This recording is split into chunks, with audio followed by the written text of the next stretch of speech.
Welcome into the post-game show. The Firebirds 77, the visiting Warhawks 73. Coach, no other way to put it, one of the best career-defining type wins. Talk us through the emotions. It's a high-level small college basketball game with two very good, talented basketball teams. Whitewater's the Final Four team from last year, returns their entire lineup. I think Miles Barnstable is one of the best guards you'll see in the country. He's super talented. Anytime you're under, ball's up, ball's in the basket. And they're big, they're physical, they're athletic across the board. It took us a little bit to get comfortable in the first half, and then we sort of separated a little early in the second. Late in the game, when you're up 14, 15 points, whatever it was, you knew they were going to come after you. And we didn't handle it as well for a couple-minute stretch, but they took the lead. We made some big shots down the stretch, got some timely rebounds. You know, Ryan Johnson, we talked all this week. This is his coming-out game, and I thought he played fantastic. And, you know, it's not easy as a freshman going against some 22, 23-year-olds, and I thought he held his own and gave us a huge lift off the bench. What was the conversation? Again, the lead at some point by our notes was up to 17. They came back. What was the conversation in those timeouts with them when they started coming back? You put yourself in a great position to win the basketball game. Whether you're up 17, we had the ball up 5, up 6 with 2 minutes to go. You couldn't ask for anything more than that. And, you know, I know we got some tough, really guys that want this more than anything else. And we put in so much work these last 4 days, and we knew how good of a team they are. I think they were sick of me telling them how good of a team Whitewater is. They're well coached, they're organized, they're big, and they're going to have a heck of a season. Yeah, and of course you already mentioned it, Ryan Johnson coming in, having a career day, but also coming out of the break, A.J. Williams, talk about him being that sharpshooter off, just coming out of the second half and just lighting it up on fire. You know, the way Whitewater went a little bit this year, they've gone a little bit bigger across the line with Kelly in, so they're 6'5", 6'6", 6'7", and we knew one of them had to chase one of our guards. So our job was to make them move a little bit, got some pin down looks, got some extra opportunities for AJ to get open, and when he's open, we expect the ball to go in the basket. But as good as he was on the offensive end of the floor, defensively, man, was he special today. It's not fun chasing those guys. I thought Jameer Barker from St. Cat's, a couple minutes away, he hit tough shot after tough shot after tough shot, and you know, when you look at the stats, it's hard to look at one person on their team because they don't have many flaws. They have 5 guys, 6 guys, 7 guys that can all score the ball in a variety of ways, and if they don't and they miss it, odds are they're getting the offensive rebound. I think going into today, they were plus 11 on the boards through 5 games and outscoring teams by 19. So proud of how we fought, proud of how we battled the entire way, and just a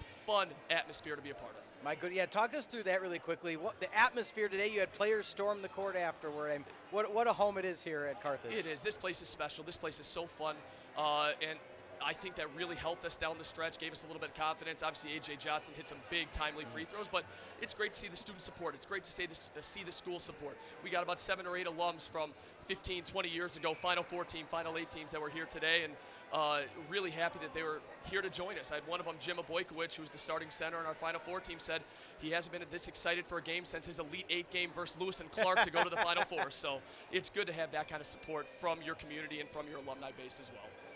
Talk us through what's going to happen this coming Saturday. You start conference play. Tyler's excited for it. He said he doesn't know if he's going to sleep, but talk us through what you got. I don't know if I can either, but you got to get ready. It doesn't stop. Now you got 3 conference games before the break. Starts with Augustana. That's a different challenge than what they've been.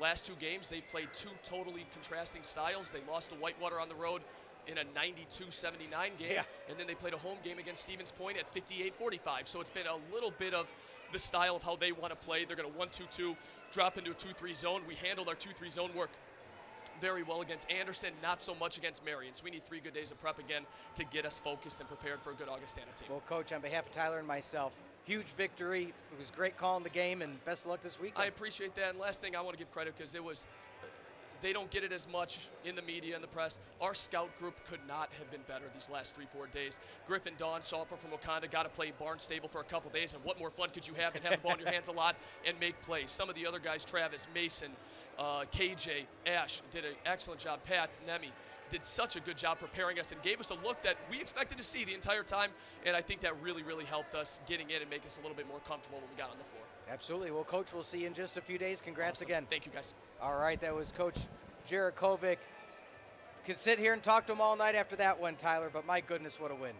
Yeah, it really was, and like he said, just tough shots after tough shots after tough shots. A.J. Johnson, Ryan Johnson, just insane, especially down the stretch, just being able to get those clutch free throws, the clutch steals, the clutch blocks, the clutch rebounds even, especially with like how Coach was saying, Whitewater, they're tall, they're big. Carthage stood up to them no matter what. Tip your hats as well to the Warhawks. I mean, they weathered the storm, down by 17, found their way back, found a lead, just couldn't close it out on a very, very loud Tuesday evening in Kenosha. But again, your final 77-73. We thank you for being with us here at beautiful Tarbell Arena for Carthage College. We want to thank all of our directors, producers, and everybody else in the booth for delivering an outstanding broadcast this evening. As we wrap things up, for executive producer Mike Love, producer John Voinovich, for the director Natasha, Laura Morgan, Yam Tai, and Jeremy. This has once again been a presentation and production of the Firebird Broadcast Production Crew and Carthage College, copyright 2023. Your final once again in Kenosha, 77-73 Carthage over Whitewater. Have a good rest of your evening, everybody.